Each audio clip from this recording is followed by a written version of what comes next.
Hello my YouTube family, कैसे हैं आप। वेलकम करते हैं आपका मेरे channel Siddhi Riddhi and mom में। तो थोड़ी सी बुरी खबर है, थोड़ी सी नहीं, एक्चुअली में बहुत बुरी खबर है। जो भी लोग कुंभ स्नान के लिए जा रहे हैं या जाने की प्लानिंग कर रहे हैं, उन्होंने ये खबर ज़रूर सुनी होगी कि मौनी अमावस्या से एक रात पहले करीबन रात को 1 बजे कुंभ के मेले में जो भगदड़ मची है उसमें बहुत से लोग जख्मी हुए हैं और बहुत से लोगों की शायद डेथ भी हो गई है। अभी ऑफिशियल जो है हमारे पास चीज़ें नहीं आई हैं, बट जब चीज़ें आएंगी तो भी आपको पता चल ही जाएगा। और आप बहुत सारी वीडियोज़ या फोटोज़ ऐसे देख रहे होंगे जिससे आप थोड़ा सा दुखी हो रहे होंगे, क्योंकि वो वाकई ही ऐसा कुछ हुआ है। भगदड़ किस वजह से हुई ये इस चीज़ का कारण अभी पता नहीं चला है, बट ये पता है पोल नंबर 11 से लेकर पोल नंबर 16 के बीच में ऐसी भगदड़ हुई है।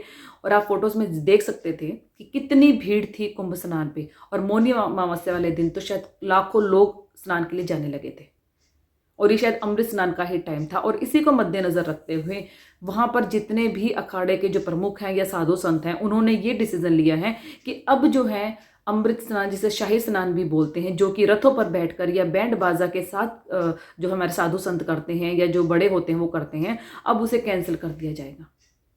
तो कहने की बात ये है कि जब पता था कि इतना बड़ा कुंभ का आयोजन किया जा रहा है तो इसकी सिक्योरिटी की जो रिस्पॉन्सिबिलिटी है वो आर्मी के अंडर में क्यों नहीं दी गई। क्या पुलिस इसे कंट्रोल करने में नाकाम रही?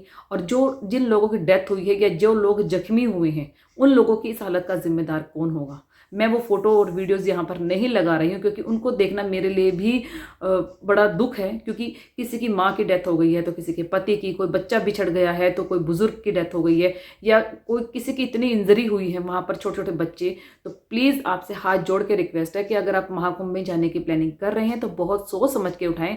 बार बार प्रशासन जो है आप लोगों से अपील कर रहा है कि अपने घर में रहे और ठीक रहें, थोड़ी सी भीड़ को कम होने जाने दें, क्योंकि भीड़ बहुत ज़्यादा बेकाबू हो गई थी। चाहे वो आज आपने मुंबई का एयरपोर्ट का सीन देखा होगा, मुंबई के एयरपोर्ट पर भी इतनी भारी मात्रा में जो भीड़ थी कि उस भीड़ को कंट्रोल करना मुश्किल हो रहा था। और पूरी की पूरी भीड़ जो है प्रयागराज आ रही थी कुंभ स्नान के लिए। तो थोड़ा सा प्लीज़ बुजुर्ग और जो इस लड़कियां या लेडीज़ या बच्चे जो भी हैं वो अपने घर पर रहें, क्योंकि यहाँ पर सबसे ज़्यादा प्रॉब्लम में सिर्फ वही आते हैं, एक तो मौसम, ऊपर से बड़े बच्चे और लेडीज़। तो अपना ध्यान रखें, क्योंकि सारी जिम्मेदारी सिर्फ प्रशासन की नहीं है, आप लोगों की भी है। और प्लीज़ इस चीज़ का ध्यान रखें कि कम से कम सामान लेके जाएं, थोड़ा सा मौसम ठीक हो जाए, क्योंकि प्रशासन भी कब तक, हमें प्रशासन के साथ मिलकर काम करना पड़ेगा। बहुत ही दुखद समाचार है ये कि जब एक वीडियो में एक बाप के साथ एक बेटी लिपट के रो रही थी कि उसकी माँ आई तो थी कुंभ स्नान करने के लिए, मोक्ष की प्राप्ति करने के लिए, बट उसे नहीं पता था कि उनकी माँ उनके साथ वापस अब नहीं जाएगी।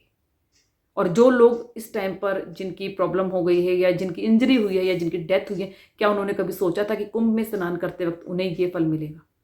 तो प्लीज़ वीडियोस देखिए, वीडियोस झूठी नहीं हैं।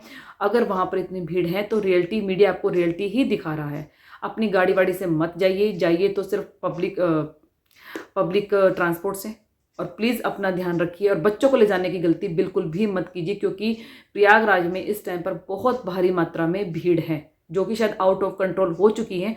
और ये भगदड़ मचने से पहले ही पुलिस कमिश्नर का एक वीडियो वायरल हो रहा है जिसमें उन्होंने लोगों को, साधु संतों को चेतावनी दी थी कि जिनका स्नान हो रहा है वो प्लीज़ यहाँ ना रुके, यहाँ से चले जाएं।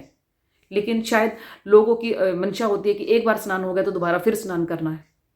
तो प्लीज़ इस चीज़ को मद्देनजर रखते हुए आप अपने घर में रहिए जब थोड़ी भीड़ खत्म हो जाएगी। और रही बात कुंभ स्नान की, अगर आपके मन में पवित्रता है तो आप गंगा स्नान भी कर सकते हैं। सब चीज़ें जो है उस परमात्मा की, इस भगवान की बनाई हुई। तो प्लीज़ अगर वीडियो अच्छी लगी तो वीडियो को लाइक, शेयर और कमेंट ज़रूर कीजिए।